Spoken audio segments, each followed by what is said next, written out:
ಪಿತನ ಮತ್ತು ಸುತನ ಮತ್ತು ಪವಿತ್ರಾತ್ಮನ ನಾಮದಲ್ಲಿ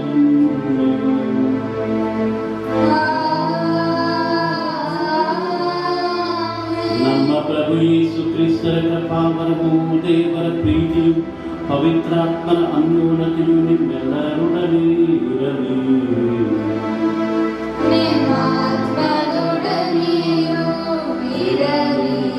ಆತ್ಮೀಯ ಸಹೋದರ ಸಹೋದರಿಯರೇ, ಇಂದು ನಾವು ಪಾಸ್ಕ ಕಾಲದ 4ನೇ ವಾರದ ಶುಕ್ರವಾರದಲ್ಲಿದ್ದೇವೆ. ವಿಶ್ವಾಸ ಎಂಬುದು ಕಣ್ಣಿಗೆ ಗೋಚರಿಸುವುದಿಲ್ಲ, ತರ್ಕಶಾಸ್ತ್ರಕ್ಕೆ ನಿಲುಕುವುದೂ ಇಲ್ಲ, ಪಂಚೇಂದ್ರಿಯಗಳಿಗೆ ಎಟಕುವುದೂ ಇಲ್ಲ. ಆದರೂ ಜೀವನದಲ್ಲಿ ವಿಶ್ವಾಸಿಸಿ ನಂಬಿಕೆಯಲ್ಲಿ ಜೀವಿಸುವುದೇ ವಿಶ್ವಾಸ. ಇಂದಿನ ವಾಚನಗಳಲ್ಲಿ ಯಾರು ಪ್ರಭುವಿನಲ್ಲಿ ವಿಶ್ವಾಸಿಸಿ ಬದುಕಿ ಜೀವಿಸುತ್ತಾರೋ ಅವರಿಗೆ ಪ್ರಭುವೇ ಬಂದು ಅವರು ಅನುಗೊಳಿಸಿದ ಸ್ಥಳವನ್ನು ನಮಗೆ ನೀಡುವರು ಎಂದು ಪ್ರಭು ನಮಗೆ ತಿಳಿಸುತ್ತಾರೆ. ಪ್ರಭುವೇ ನಮಗೆ ಮಾರ್ಗವು, ಸತ್ಯವು, ಜೀವವು ಎಂಬ ಅಂಶವನ್ನು ನಾವು ದಿನವೂ ನೆನೆದು ಬಾಳುವ. ನಮ್ಮ ಜೀವನದಲ್ಲಿ ಪ್ರಭುವಿನೊಂದಿಗೆ ಜೀವಿಸುವ ಮನುಷ್ಯರ ಗುಣ, ಮಾನವರ ಗುಣ ಮತ್ತು ಮನುಷ್ಯರಾಗಿ ಜೀವಿಸಲು ಈ ಬಲಿ ಅರ್ಪಣೆಯಲ್ಲಿ ಬರುವ ಜೀವಂತ ಪ್ರಭು ನಮಗೆ ನಮ್ಮನ್ನು ಮುನ್ನಡೆಸುವ ಮಾರ್ಗವಾಗಲಿ, ನಮಗೆ ಜೀವ ನೀಡುವ ಜೀವವಾಗಲಿ ಎಂದು ಪ್ರಾರ್ಥಿಸುವ. ಸಹೋದರ ಸಹೋದರಿಯರೇ, ಪವಿತ್ರ ರಾಶಿಗಳನ್ನು ಆಚರಿಸಲು ನಾವು ಯೋಗ್ಯರಾಗುವಂತೆ ನಮ್ಮ ಪಾಪಗಳನ್ನು ಒಪ್ಪಿಕೊಳ್ಳೋಣ. ಸರ್ವಶಕ್ತ ದೇವರಿಗೂ ಸಹೋದರ ಸಹೋದರಿಯರಿಗೂ ಯೋಚನೆಯಿಂದಲೂ ನುಡಿಯಿಂದಲೂ ನಡತೆಯಿಂದಲೂ ಕರ್ತವ್ಯ ಲೋಪದಿಂದಲೂ ನಾನು ಅನೇಕ ಪಾಪಗಳನ್ನು ಮಾಡಿದ್ದೇನೆಂದು ವಿವೇಚಿಸುತ್ತೇನೆ. ನನ್ನ ಪಾಪವೇ ನನ್ನ ಮಹಾಪಾಪವೇ. ಆದ್ದರಿಂದ ಸದಾ ಕನ್ನಿಕೆಯಾದ ಸಂತ ಮರಿಯಮ್ಮನವರನ್ನು, ಸಕಲ ದೇವದೂತರನ್ನು, ಸಂತರನ್ನು, ಸಹೋದರ ಸಹೋದರಿಯರೇ, ನಿಮ್ಮನ್ನು ನನಗಾಗಿ ಪ್ರಭುದೇವರು ಪ್ರಾರ್ಥಿಸಬೇಕೆಂದು ಬೇಡಿಕೊಳ್ಳುತ್ತೇನೆ. ಸರ್ವಶಕ್ತ ದೇವರು ನಮಗೆ ದಯ ತೋರಿಸಿ ನಮ್ಮ ಪಾಪಗಳನ್ನು ಕ್ಷಮಿಸಿ ನಮ್ಮ ನಿತ್ಯ ಜೀವಕ್ಕೆ ಕರೆದೊಯ್ಯಲಿ.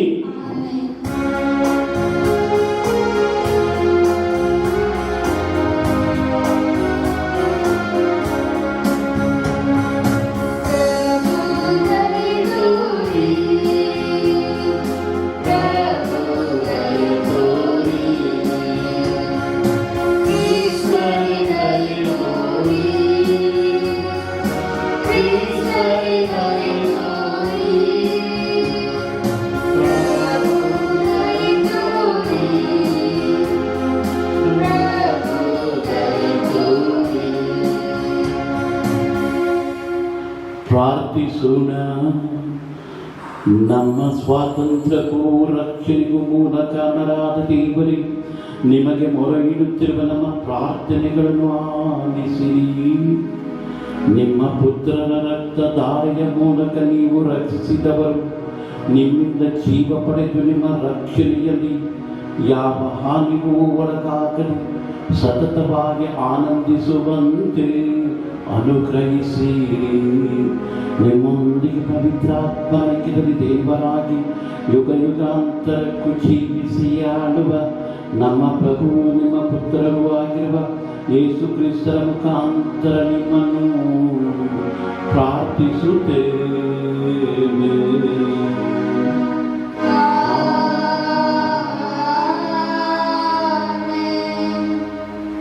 ಮೊದಲನೆಯ ವಾಚನ. ಪ್ರೇಷಿತರ ಕಾರ್ಯಕಲಾಪಗಳಿಂದ ವಾಚನ. ಅಂತಿಯೋಕ್ಯದ ಪ್ರಾರ್ಥನಾ ಮಂದಿರದಲ್ಲಿ ಪೌಲನು ಜನರನ್ನು ಉದ್ದೇಶಿಸಿ ಇಂತೆಂದನು: ನನ್ನ ಸಹೋದರರೇ, ಅಬ್ರಹಾಮನ ಸಂತತಿಯವರೇ ಮತ್ತು ದೇವರಲ್ಲಿ ಭಯಭಕ್ತಿ ಉಳ್ಳವರೇ, ಇನ್ನಿತರೆ, ಈ ಜೀವೋದ್ಧಾರದ ಸಂದೇಶವನ್ನು ಕಳುಹಿಸಿರುವುದು ನಮಗಾಗಿಯೇ. ಜೆರುಸಲೇಮಿನ ನಿವಾಸಿಗಳು ಮತ್ತು ಅವರ ಅಧಿಕಾರಿಗಳು ಯೇಸು ಲೋಕೋದ್ಧಾರಕನೆಂದು ಅರಿತುಕೊಳ್ಳಲಿಲ್ಲ. ಪ್ರತಿ ಸಬ್ಬತ್ ದಿನ ಓದಲಾದ ಪ್ರವಾದಿಗಳ ವಾಕ್ಯವನ್ನು ಅವರು ಗ್ರಹಿಸಿಕೊಳ್ಳಲಿಲ್ಲ. ಯೇಸುವಿಗೆ ಮರಣದಂಡನೆಯನ್ನು ವಿಧಿಸಿ ಆ ಪ್ರವಾದನೆಗಳು ನಿಜವಾಗಲು ಕಾರಣರಾದರು. ಮರಣದಂಡನೆ ವಿಧಿಸಲು ಯಾವ ಕಾರಣವಿಲ್ಲದಿದ್ದರೂ ಮೇಲೆ ಪಿಲಾತನನ್ನು ಕೇಳಿಕೊಂಡರು. ಯೇಸುವನ್ನು ಕುರಿತು ಪವಿತ್ರ ಗ್ರಂಥ ಹೇಳುವುದೆಲ್ಲವೂ ನೆರವೇರಿದ ಮೇಲೆ ಅವರನ್ನು ಶಿಲುಬೆಯಿಂದ ಕೆಳಗಿಳಿಸಿ ಸಮಾಧಿ ಮಾಡಿದರು. ಆದರೆ ದೇವರು ಅವರನ್ನು ಮರಣದಿಂದ ಪುನರುತ್ಥಾನಗೊಳಿಸಿದರು. ಹೀಗೆ ಪುನರುತ್ಥಾನ ಹೊಂದಿದ ಯೇಸು ಗಲಿಲೇಯದಿಂದ ತಮ್ಮೊಡನೆ ಜೆರುಸಲೇಮಿಗೆ ಬಂದಿದ್ದವರಿಗೆ ಕಾಣಿಸಿಕೊಂಡರು. ಆ ವ್ಯಕ್ತಿಗಳೇ ಈಗ ನಮ್ಮ ಜನರ ಮಧ್ಯೆ ಇರುವ ಯೇಸುವಿನ ಪರವಾದ ಸಾಕ್ಷಿಗಳು. ನಾವೀಗ ನಿಮಗೆ ಸಾರುವ ಶುಭ ಸಂದೇಶ ಇದು. ದೇವರು ಯೇಸುವನ್ನು ಪುನರುತ್ಥಾನಗೊಳಿಸಿದ್ದಾರೆ. ಈ ಮೂಲಕ ನಮ್ಮ ಪೂರ್ವಜರಿಗೆ ಮಾಡಿದ ವಾಗ್ದಾನವನ್ನು ಅವರ ಸಂತತಿಯಾದ ನಮಗಿಂದು ಈಡೇರಿಸಿದ್ದಾರೆ. 2ನೇ ಕೀರ್ತನೆಯಲ್ಲಿ ಹೀಗೆಂದು ಬರೆದಿದೆ, ನೀನೇ ನನ್ನ ಪುತ್ರ, ನಾನಿಂದು ನಿನ್ನ ಜನಕ. ಪ್ರಭುವಿನ ವಾಕ್ಯ. ದೇವರಿಗೆ ಕೃತಜ್ಞತೆ ಸಲ್ಲಲಿ. ಕೀರ್ತನೆ ಶ್ಲೋಕ. ಈ ದಿನ ನಾನಿನ್ನ ಹಡೆದೆಯೇ, ನೀ ನಿನಗೆ ಮಗನು. ಈ ದಿನ ನಾನಿನ್ನ ಹಡೆದೆಯೇ, ನೀ ನನ್ನ ಮಗನು. ನೇಮಿಸಿದ ಅರಸನೇ ಸ್ಥಾಪಿಸಿಯೇನು, ಸಿಯೋನ್ ಶ್ರೀ ಶಿಖರದಲ್ಲೇ ಅವರನ್ನು ಇರಿಸಿಯೇನು. ಈ ಪರಿ ಕೆರಳಿ ಕಳವಳಗೊಳಿಸುವನು ಅವರನ್ನು. ಕೇಳಿರಿ ದೈವಾಜ್ಞೆಯನ್ನು, ಆತನು ನಿನಗಿಂತೆಂದನು. ಈ ದಿನ ನಾನಿನ್ನ ಹಡೆದೆಯನು, ನೀ ನಿನಗೆ ಮಗನು. ಶ್ಲೋಕ. ಈ ದಿನ ನಾನಿನ್ನ ಹಡೆದೆಯನು, ನೀ ನನಗೆ ಮಗನು. ಕೇಳಿದೆಯಾದರೆ ನಿನ್ನ ಬದೀನ ಮಾಡುವೆ ರಾಷ್ಟ್ರಗಳನ್ನು, ಕೊಡುವೆನು ನಿನಗೆ ಸ್ವಾಸ್ಥ್ಯವಾಗಿ ಜಗದ ಆದಂತಿವನು.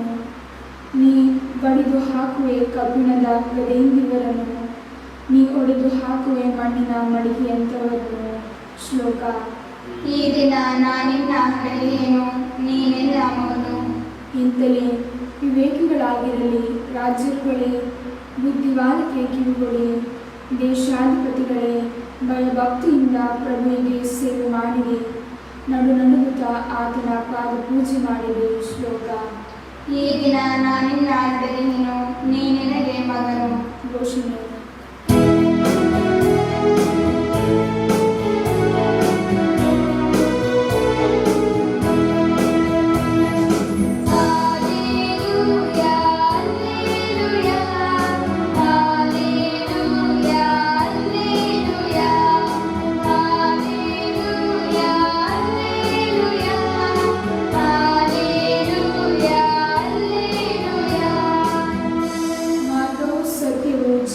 ನಾನೇ, ನನ್ನ ಮುಖಾಂತರ ಬಾಳದ ಹೊರತು ಯಾರು ಪಿತನ ಬಳಿಗೆ ಬರಲಾರರು.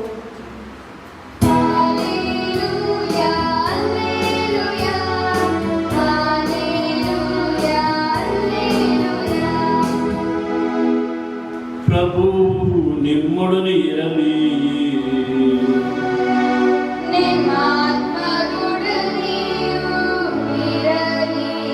ಯೌವನರು ಬರೆದ ಪವಿತ್ರ ಶುಭ ಸಂದೇಶದಿಂದ ವಾಚನ.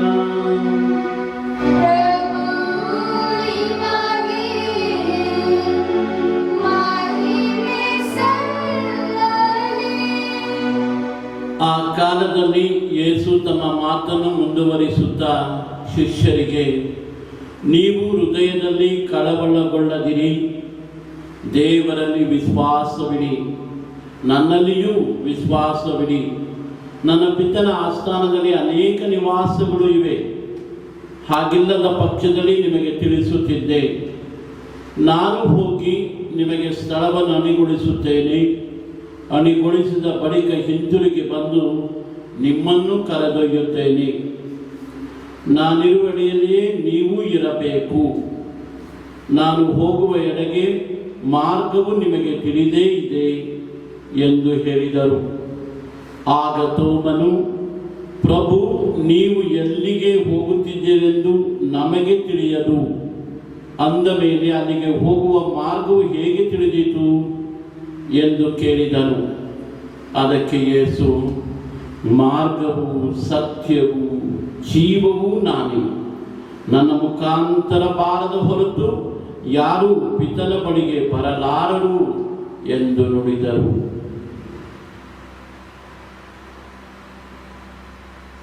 ಪ್ರಭುವಿನ ಶುಭ ಸಂದೇಶ. ಕ್ರಿಸ್ತರೇ, ನಿಮಗೆ ಸ್ತುತಿ ಸಲ್ಲಲಿ. ಪ್ರಿಯವಾದ ಸಹೋದರ ಸಹೋದರಿಯರೇ, ಇಂದಿನ ಮೊದಲನೇ ವಾಚನದಲ್ಲಿ ನಾವು ನೋಡುತ್ತೇವೆ, ಸಂತ ಪೌಲರು, ಒಮ್ಮೆ ಇದೇ ಪೌಲರು ಸೌಲನಾಗಿದ್ದವನು ಪ್ರಭುವಿನ ಸ್ಪರ್ಶದಿಂದ ಜೀವಂತ ವಿಶ್ವಾಸದ ಬಂಡೆಯಾಗಿ ಜನರಿಗೆ ಪ್ರಭುವಿನ ಬಗ್ಗೆ ಬೋಧಿಸುತ್ತಾರೆ. ದೇವರು ಅವರನ್ನು ಮರಣದಿಂದ ಪುನರುತ್ಥಾನಗೊಳಿಸಿ ಪೂರ್ವಜರಿಗೆ ಮಾಡಿದ ವಾಗ್ದಾನವನ್ನು ನಮಗೆ ಈಡೇರಿಸಿದ್ದಾರೆ ಎಂದು ಇಂದಿನ ಮೊದಲನೇ ವಾಚನದಲ್ಲಿ ನಾವು ಆಲಿಸಿದೆವು. ಈ ಸಂದೇಶವನ್ನು ನೀಡುವುದರ ಜೊತೆಗೆ ನಾವು ಸಹ ಪುನರುತ್ಥಾನರಾದ ಯೇಸುವಿನಲ್ಲಿ ವಿಶ್ವಾಸವಿಟ್ಟು ನಮ್ಮ ಬದುಕಿನಲ್ಲಿ ಬರುವ ಎಲ್ಲ ಜಂಜಾಟಗಳನ್ನು ಎದುರಿಸಿ ವಿಶ್ವಾಸ ಮತ್ತು ನಂಬಿಕೆಯಲ್ಲಿ ನಾವು ಜೀವಿಸಬೇಕು ಎಂದು ನುಡಿಯುತ್ತಾರೆ. ಪ್ರಭುವಿನ ಜೊತೆಗೆ ನಾವು ಸಾಗಿದಾಗ ಪ್ರಭು ನಮ್ಮನ್ನು ಮತ್ತೆ ಬಂದು ನಮ್ಮನ್ನು ಅವರು ಅನುಗೊಳಿಸಿದ ಸ್ಥಳಕ್ಕೆ ಕರೆದೊಯ್ಯುವರು ಎಂದು ನುಡಿಯುತ್ತಾರೆ. ಪ್ರಿಯ ಸಹೋದರ ಸಹೋದರಿಯರೇ, ಪುನರುತ್ಥಾನರಾದ ಯೇಸು ಪ್ರಭು ತಮ್ಮ ಶಿಷ್ಯರಿಗೆ ಕಾಣಿಸಿಕೊಂಡು ಅವರೊಂದಿಗೆ ಊಟ ಮಾಡಿ ಅವರ ವಿಶ್ವಾಸವನ್ನು ಬಲಪಡಿಸುತ್ತಾರೆ. ವಿಶ್ವಾಸದ ಬುನಾದಿಗೆ ಹೆಚ್ಚು ಮಹತ್ವ ಕೊಟ್ಟು ಆ ಶಿಷ್ಯರು ಶಾಶ್ವತವಾಗಿ ಪ್ರಭುವಿನ ಸಂದೇಶಕ್ಕೆ ರಕ್ತ ಸಾಕ್ಷಿಗಳಾಗಿ ಬಾಳಲು ಪ್ರೇರಣೆಯಾಗುತ್ತಾರೆ. ಪುನರುತ್ಥಾನರಾದ ಪ್ರಭು ಯೇಸುವನ್ನ ಕಂಡು ಕಳವಳ ಭಯದಿಂದ ಇದ್ದ ಆ ಶಿಷ್ಯರಿಗೆ ಭಯಪಡಬೇಡಿ, ಧೈರ್ಯದಿಂದ ಇರಬೇಕು ಎಂಬ ಸಂದೇಶವನ್ನು ಸಾರಿ ದೇವರಲ್ಲಿಯೂ ನನ್ನಲ್ಲಿಯೂ ವಿಶ್ವಾಸವಿಡಿ ಎಂದು ಇಂದಿನ ಶುಭ ಸಂದೇಶದಲ್ಲಿ ಆ ಶಿಷ್ಯರಿಗೆ ನೀಡಿ ಅವರನ್ನು ಹುರಿದುಂಬಿಸುವಂತೆ ಮಾಡುತ್ತಾರೆ. ಪ್ರಭು ಯೇಸು ಇದ್ದ ಕಡೆ ಶಿಷ್ಯರು ಇರಬೇಕು ಎಂಬ ಸಂದೇಶವನ್ನು ಆ ಶಿಷ್ಯರಿಗೆ ನೀಡುತ್ತಾರೆ. ಹಾಗಾಗಿ ಪ್ರಭು ಹೇಳುವ ಹಾಗೆ, ನಾನು ಹೋಗಿ ನಿಮಗೆ ಸ್ಥಳವನ್ನು ಅನುಗೊಳಿಸುತ್ತೇನೆ, ನಂತರ ಹಿಂತಿರುಗಿ ಬಂದು ನಿಮ್ಮನ್ನು ಅನಾಥರನ್ನಾಗಿ ಬಿಡುವುದಿಲ್ಲ, ನಿಮ್ಮನ್ನು ಕರೆದೊಯ್ಯುತ್ತೇನೆ, ನನ್ನಲ್ಲಿ ವಿಶ್ವಾಸವಿಡಿ ಎಂದು ಅವರನ್ನು ಬಲಪಡಿಸುತ್ತಾರೆ. ಆತ್ಮೀಯ ಸಹೋದರ ಸಹೋದರಿಯರೇ, ಇದೇ ಸಂದರ್ಭದಲ್ಲಿ ತೋಮನು ತಾನು ವ್ಯಕ್ತಪಡಿಸಿದ ಪ್ರಶ್ನೆಗೆ ಪ್ರಭು ಇಂದಿನ ಶುಭ ಸಂದೇಶದಲ್ಲಿ ನಾನೇ ಮಾರ್ಗವು, ನಾನೇ ಸತ್ಯವು, ನಾನೇ ಜೀವವು ಎಂಬ ಸಿದ್ಧಾಂತವನ್ನು ಆ ಶಿಷ್ಯರಿಗೆ ತಿಳಿಸುತ್ತಾರೆ. ಸ್ನೇಹಿತರೆ, ಅದೇ ಶಿಷ್ಯರು, ಇಬ್ಬರು ಶಿಷ್ಯರಿಗೆ ಎಮಾವು ಗ್ರಾಮಕ್ಕೆ ಹೋಗುತ್ತಿದ್ದ ಆ ಶಿಷ್ಯರಿಗೆ ಪ್ರಭು ಮಾರ್ಗವಾಗುತ್ತದೆ. ತಾವೇ ದೇವರ ಪುತ್ರ, ಜೀವಂತ ರಕ್ಷಕ ಎಂಬ ಸತ್ಯವನ್ನು ಶಿಷ್ಯರಿಗೆ ಅರಿವಿದರು. ಲಾಸರನಿಗೆ, ಯಾಯಿರನ ಮಗಳಿಗೆ ಜೀವ ನೀಡುವುದರ ಮೂಲಕ ತಾವೇ ಜೀವದ ಸ್ವರೂಪಿಣಿ ಎಂಬುದನ್ನು ರುಜುವಾದುಪಡಿಸಿದರು. ಜೀವದ ಆಶಾಕಿರಣವಾದರು.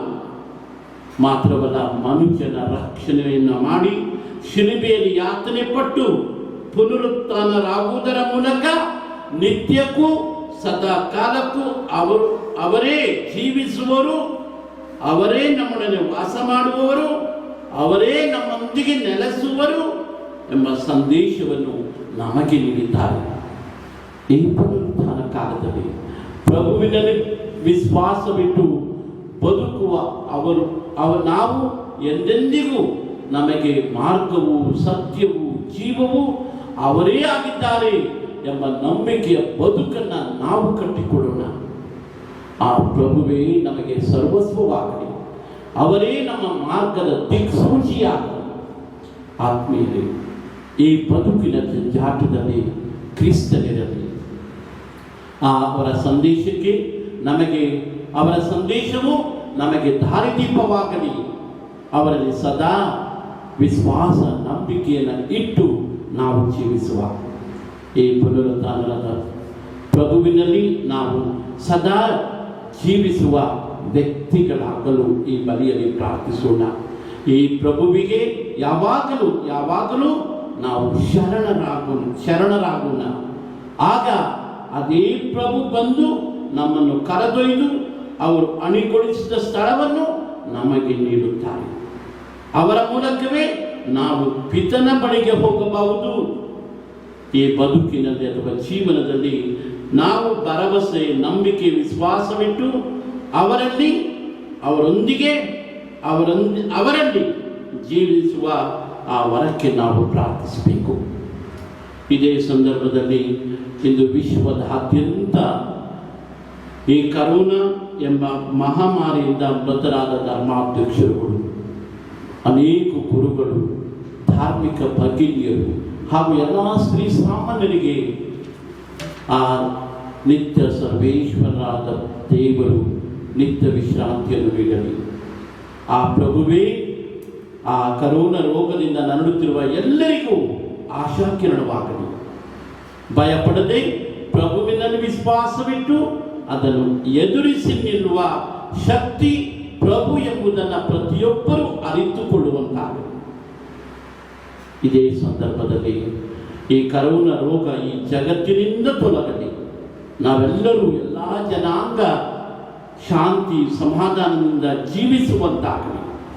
ಮಾತ್ರವಲ್ಲ, ಪ್ರಭುವಿನಲ್ಲಿ ಪ್ರಭುವೇ ನಮಗೆ ಮಾರ್ಗವು, ಸತ್ಯವು, ಜೀವವು ಆಗುವ ಆ ಅಂಶವನ್ನು ದಿನವೂ ನಾವು ಸಹ ನೆನೆದು ಪ್ರಭುವಿನಲ್ಲಿ ಜೀವಿಸುವ, ಪ್ರಭುವಿನೊಂದಿಗೆ ನಡೆಯುವ ಆ ಪ್ರಭು ಸದಾಕಾಲ ನಮ್ಮೊಂದಿಗೆ ಇರುವರು ಎಂಬ ಭರವಸೆಯಿಂದ ಪ್ರಭುವಿನಲ್ಲಿ ಭಿನ್ನವಿಸುತ್ತಾ ಪ್ರಾರ್ಥಿಸೋಣ ಈ ಬಲಿಪೂಜೆಯಲ್ಲಿ.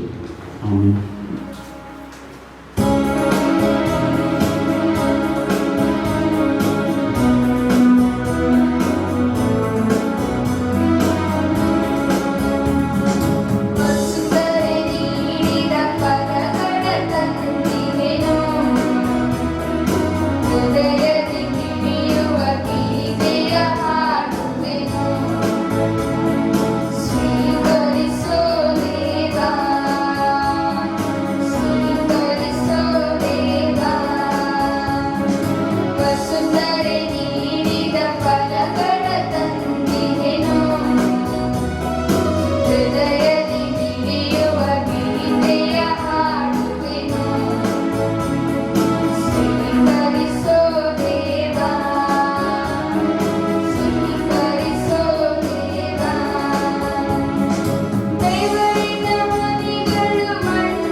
ಮತ್ತು ನಿಮ್ಮ ಬಲಿಯು ಸರ್ವಶಕ್ತ ಪಿತನಾದ ದೇವರಿಗೆ ಅಂಗೀಕೃತವಾಗುವಂತೆ ಪ್ರಾರ್ಥಿಸಿರಿ.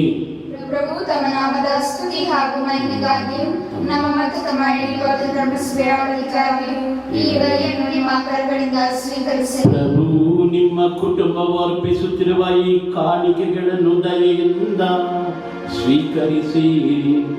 ಅವರು ಪಡೆದಿರುವ ವರಗಳನ್ನು ನಿಮ್ಮ ಆಶ್ರಯದ ನೆರವಿನಿಂದ ಎಂದೂ ಕಳೆದುಕೊಳ್ಳದೆ ನಿಮ್ಮ ಅನಂತ ಕೊಡುಗೆಗಳನ್ನು ಪಡೆಯಲಿ. ನಮ್ಮ ಪ್ರಭು ಕ್ರಿಸ್ತರ ಮುಖಾಂತರ ನಿಮ್ಮನ್ನು ಪ್ರಾರ್ಥಿಸುತ್ತೇವೆ.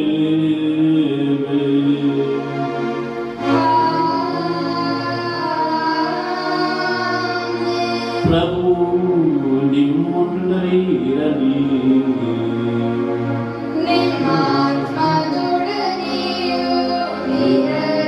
ನಿಮ್ಮ ಹೃದಯಗಳನ್ನು ಮೇಲಕ್ಕೆತ್ತಿರಿ.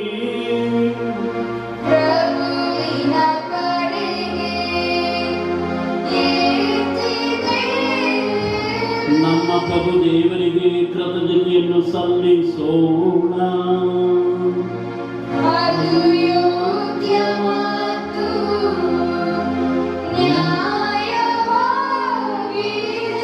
ಪ್ರಭು ಎಲ್ಲ ಕಾಲದಲ್ಲಿಯೂ ನಿಮ್ಮನ್ನು ಸ್ತುತಿಸುವುದು, ವಿಶೇಷವಾಗಿ ನಮ್ಮ ಪಾಸ್ಕ ಬಲಿಯಾದ ಕ್ರಿಸ್ತರು ಅರ್ಪಿತರಾದ ಈ ಕಾಲದಲ್ಲಿ ಅತ್ಯಂತ ಆಡಂಬರದಿಂದ ನಿಮ್ಮನ್ನು ಕೊಂಡಾಡುವುದು ನಿಜವಾಗಿಯೂ ಯೋಗ್ಯ ನ್ಯಾಯವೂ ಆಗಿದೆ.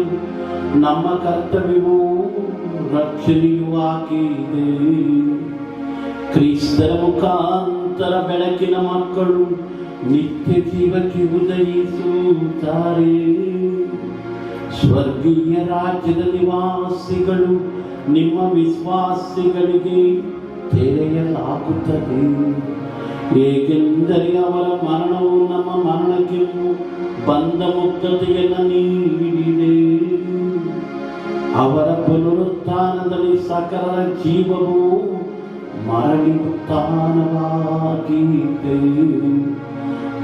ಸಮಾಧಾನದಿಂದ ತುಂಬಿ ಎಲ್ಲ ದೇಶಗಳು ಜನಾಂಗಗಳು ನಿಮ್ಮ ಸ್ತುತಿಯಲ್ಲಿ ಉಲ್ಲಾಸಿಸುತ್ತವೆ. ಅಂತೆಯೇ ಸ್ವರ್ಗೀಯ ಶಕ್ತರು ದೂತಗಣಗಳು ಒಂದಾಗಿ ನಿಮ್ಮ ಮಹಿಮೆಯ ನಿರಂತರ ಗೀತೆಯನ್ನು ಹಾಡುತ್ತಾ ಘೋಷಿಸುತ್ತಾರೆ.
ನೀವು ನಿಜವಾಗಿಯೂ ಪರಿಶುದ್ಧರು, ಸರ್ವ ಪರಿಶುದ್ಧಿಯ ಬುಗ್ಗಿಯೂ ನೀವೇ.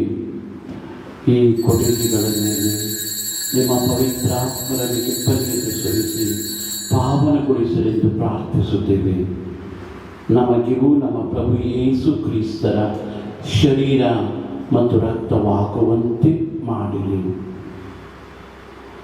ಅವರನ್ನು ಪರಾಧೀನ ಮಾಡಲಾದ ಸಮಯದಲ್ಲಿ ಸ್ವಇಚ್ಛೆಯಿಂದ ತಮ್ಮ ಯಾತನೆಗೆ ಒಳಗಾದವರು ರೊಟ್ಟಿಯನ್ನು ತೆಗೆದುಕೊಂಡು ಕೃತಜ್ಞತೆಯನ್ನು ಸಲ್ಲಿಸಿ ಅದನ್ನು ಮುರಿದು ತಮ್ಮ ಶಿಷ್ಯರಿಗೆ ಕೊಡುತ್ತಾ ಹೀಗೆಂದರು, ತೆಗೆದುಕೊಳ್ಳಿ, ಇದನ್ನು ನೀವೆಲ್ಲರೂ ಭುಜಿಸಿರಿ, ಏಕೆಂದರೆ ಇದು ನಿಮಗಾಗಿ ಒಪ್ಪಿಸಲಾಗುವ ನನ್ನ ಶರೀರ.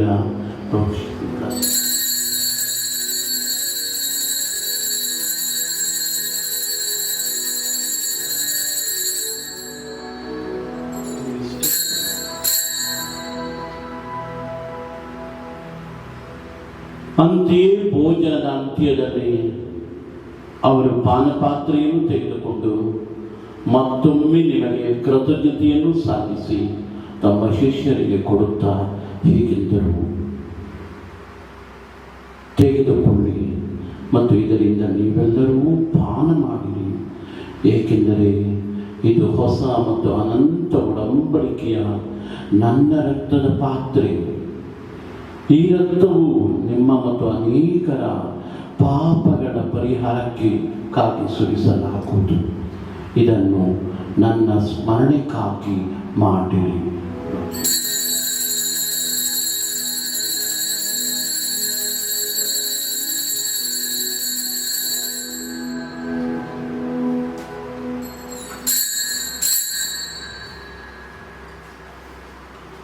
ವಿಶ್ವಾಸದ ರಹಸ್ಯ.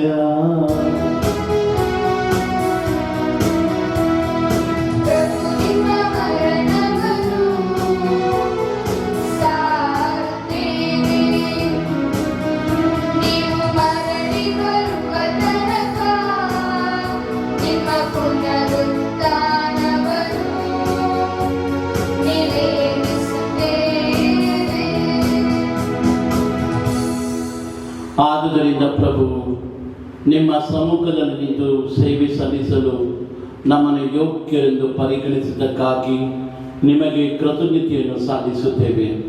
ಕ್ರಿಸ್ತರ ಮರಣ ಮತ್ತು ಪುನರುತ್ಥಾನದ ಸ್ಮರಣೆಯನ್ನು ಆಚರಿಸುತ್ತಾ ಜೀವವೀಯುವ ರೊಟ್ಟಿಯನ್ನು, ರಕ್ಷಣೆಯುವ ಪಾತ್ರೆಯನ್ನು ನಿಮಗೆ ಅರ್ಪಿಸುತ್ತೇವೆ. ಕ್ರಿಸ್ತರ ಶರೀರ ಮತ್ತು ರಕ್ತದಲ್ಲಿ ಪಾಲ್ಗೊಳ್ಳುವ ನಮ್ಮನ್ನು ಪವಿತ್ರಾತ್ಮನು ಒಂದುಗೂಡಿಸಬೇಕೆಂದು ನಿಮ್ಮನ್ನು ವಿನಯದಿಂದ ವಿನ್ನವಿಸುತ್ತೇವೆ. ಪ್ರಭು, ನಿಮ್ಮ ವಿಶ್ವವ್ಯಾಪ್ತಿ ಧರ್ಮಸಭೆಯನ್ನು ಸ್ಮರಿಸಿಕೊಳ್ಳಿರಿ. ನಮ್ಮ ವಿಶ್ವಗುರು ಫ್ರಾನ್ಸಿಸ್ ಅವರೊಂದಿಗೂ, ನಮ್ಮ ಧರ್ಮಾಧ್ಯಕ್ಷ ವಿಲಿಯಂ ಅವರೊಂದಿಗೂ, ಸಕಲ ಯಾಜಕರೊಂದಿಗೂ ಅದರ ಪ್ರೀತಿಯ ಪರಿಪೂರ್ಣತೆಯೊಂದಿಗೆ ಮುನ್ನಡೆಸಿರಿ. ಪ್ರಭು, ಪುನರುತ್ಥಾನದ ನಿರೀಕ್ಷೆಯಲ್ಲಿ ವಿಶ್ರಮಿಸುತ್ತಿರುವ ನಮ್ಮ ಸಹೋದರ ಸಹೋದರಿಯರನ್ನು ನಿಮ್ಮ ದಯೆಯಲ್ಲಿ ಮೃತರಾದ ಎಲ್ಲರನ್ನೂ ಸ್ಮರಿಸಿಕೊಳ್ಳಿರಿ. ಅವರು ನಿಮ್ಮ ಸಮ್ಮುಖದ ಪ್ರಭೆಗೆ ಬರಮಾಡಿಕೊಳ್ಳಿರಿ. ನಮ್ಮ ಮೇಲೆಯೂ ದಯ ತೋರಿರಿ. ದೇವಮಾತೆ ಪೂಜ್ಯ ಕನ್ಯಾ ಮರಿಯಮ್ಮನವರೊಂದಿಗೂ, ಆಕೆಯ ಪತಿ ಸಂತ ಜೋಸೇಫರೊಂದಿಗೂ, ಪುನೀತ ಪ್ರೇಷಿತರೊಂದಿಗೂ, ಎಲ್ಲ ಕಾಲಗಳಲ್ಲಿ ನಿಮ್ಮ ಮೆಚ್ಚುಗೆಗೆ ಪಾತ್ರರಾದ ಸಕಲ ಸಂತರೊಂದಿಗೂ ನಾವು ನಿತ್ಯ ಜೀವದಲ್ಲಿ ಸಹಭಾಗಿಗಳಾಗಿ ನಿಮ್ಮನ್ನು ಸ್ತುತಿಸಿ ಮಹಿಮೆ ಪಡಿಸುವಂತೆ ನಿಮ್ಮ ಪುತ್ರ ಯೇಸು ಕ್ರಿಸ್ತರ ಮುಖಾಂತರ ಪ್ರಾರ್ಥಿಸುತ್ತೇವೆ. ಇವರ ಮುಖಾಂತರವೂ ಇವರೊಂದಿಗೂ ಇವರಲ್ಲಿಯೂ ಸರ್ವಶಕ್ತ ತಂದೆಯಾದ ದೇವರೇ, ಪವಿತ್ರಾತ್ಮನ ಐಕ್ಯದಲ್ಲಿ ಸರ್ವ ಗೌರವವೂ ಮಹಿಮೆಯು ಯುಗ ಯುಗಾಂತರಕ್ಕೂ ನಿಮಗೆ ಸಲ್ಲಲಿ.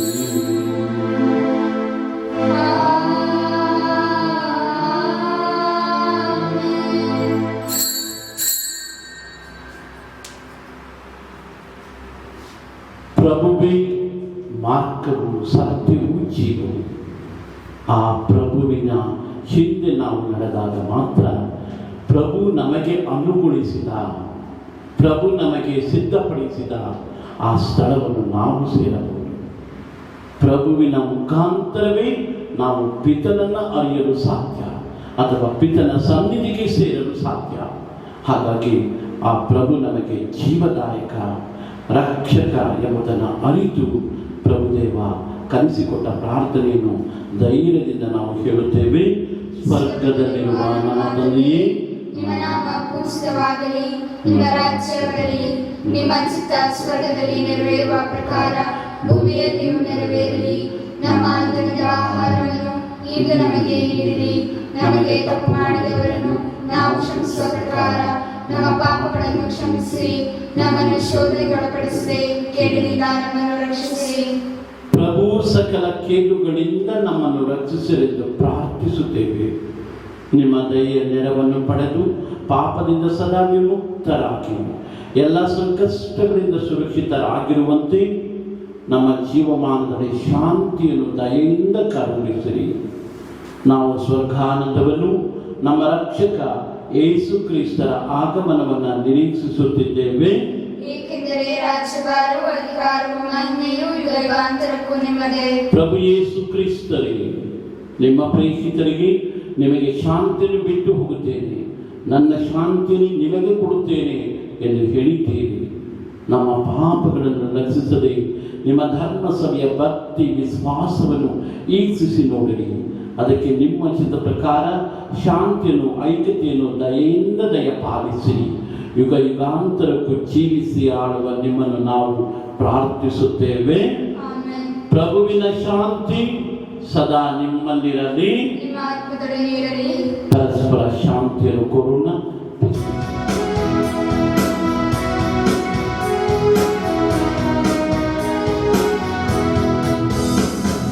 ಲೋಕದ ಪಾಪಗಳನ್ನು ಪರಿಹರಿಸು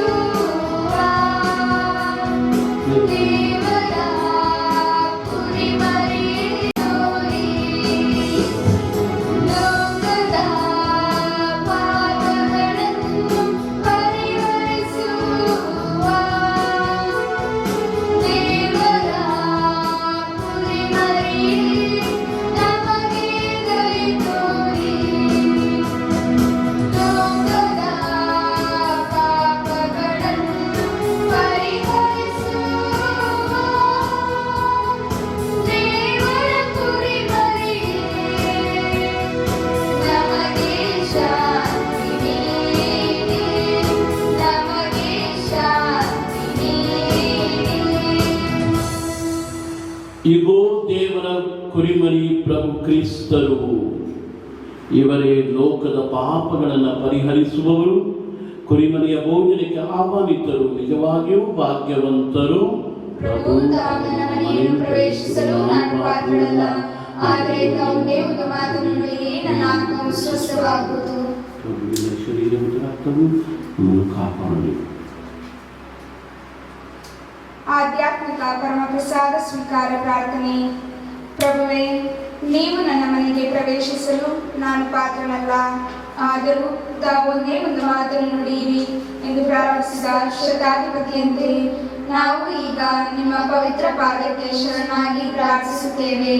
ಪ್ರಿಯ ಯೇಸುವೆ, ನಾವು ಅಯೋಗ್ಯರಾಗಿದ್ದರೂ ನಮ್ಮ ಅಯೋಗ್ಯತೆಯನ್ನು ಲೆಕ್ಕಿಸದೆ ನಮ್ಮ ಹೃದಯಗಳಿಗೆ ಆಗಮಿಸಿರಿ. ನಿಮ್ಮ ಪ್ರೀತಿಯಲ್ಲೂ ಅನುಗ್ರಹದಲ್ಲೂ ನಾವು ನೆಲೆಸಲು ನಮ್ಮಲ್ಲಿ ಬನ್ನಿ. ನಿಮ್ಮ ಮಕ್ಕಳಾಗಿ, ಜೀವಂತ ಸಾಕ್ಷಿಗಳಾಗಿ, ನಿಮ್ಮ ಶುಭ ಸಂದೇಶದಂತೆ ಜೀವಿಸುವವರಾಗಿ ನಮ್ಮನ್ನು ಮಾರ್ಪಡಿಸಲು ಬನ್ನಿ. ತಂದೆಯ ಚಿತ್ತದಂತೆ ಜೀವಿಸಲು ನಮಗೆ ನೆರವಾಗಲು ಬನ್ನಿ. ಸತ್ಕ್ರಿಯೆಗಳನ್ನು ಮಾಡಲು ಆಸಕ್ತಿಯುಳ್ಳವರಾಗಿ, ಎಲ್ಲ ಕೇಡುಗಳಿಂದಲೂ ಬಿಡುಗಡೆ ಹೊಂದಿದವರಾಗಿ ಜೀವಿಸಲು ನಮ್ಮನ್ನು ಮುನ್ನಡೆಸಲು ಬನ್ನಿ. ಎಲ್ಲ ಒಳಿತಿನಿಂದಲೂ ವರದಾನಗಳಿಂದಲೂ ನಮ್ಮನ್ನು ತುಂಬಿಸಲು ಬನ್ನಿ. ಆಮೇನ್. ನಮ್ಮ ಪಾಪಗಳ ನಿಮಿತ್ತ ಯೇಸುವನ್ನು ಮರಣಕ್ಕೆ ಗುರಿಪಡಿಸಲಾಯಿತು. ನಮ್ಮನ್ನು ದೇವರೊಡನೆ ಸತ್ಯ ಸಂಬಂಧದಲ್ಲಿ ಇರಿಸುವುದಕ್ಕಾಗಿ ಅವರು ಪುನರುತ್ಥಾನ ಹೊಂದಿದರು. ಹಾಲೆಲೂಯ. ಪ್ರಾರ್ಥಿಸೋಣ. ಪ್ರಭು, ನಿಮ್ಮ ಕರುಣೆಯಿಂದ ನೀವು ರಚಿಸಿದವರನ್ನು ಸುರಕ್ಷಿತವಾಗಿ ಕಾಪಾಡಿರಿ. ನಿಮ್ಮ ಪುತ್ರರ ಯಾತ್ರೆಯ ಮೂಲಕ ರಕ್ಷಣೆ ಹೊಂದಿದ ಇವರು ಅವರ ಪುನರುತ್ಥಾನದಲ್ಲಿಯೂ ಆನಂದಿಸುವಂತೆ ಅನುಗ್ರಹಿಸಿರಿ. ನಮ್ಮ ಪ್ರಭು ಕ್ರಿಸ್ತರ ಮುಖಾಂತರ ನಿಮ್ಮನ್ನು ಪ್ರಾರ್ಥಿಸುತ್ತೇವೆ.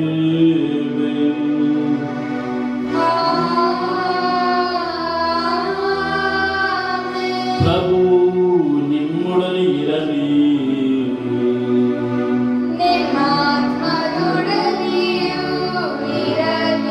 ಸರ್ವಶಕ್ತ ದೇವರಾದ ಪಿತಾ ಮತ್ತು ಸುತ ಮತ್ತು ಪವಿತ್ರಾತ್ಮರು ನಿಮ್ಮೆಲ್ಲರನ್ನು ಆಶೀರ್ವದಿಸಿ ಕಾಪಾಡಲಿ.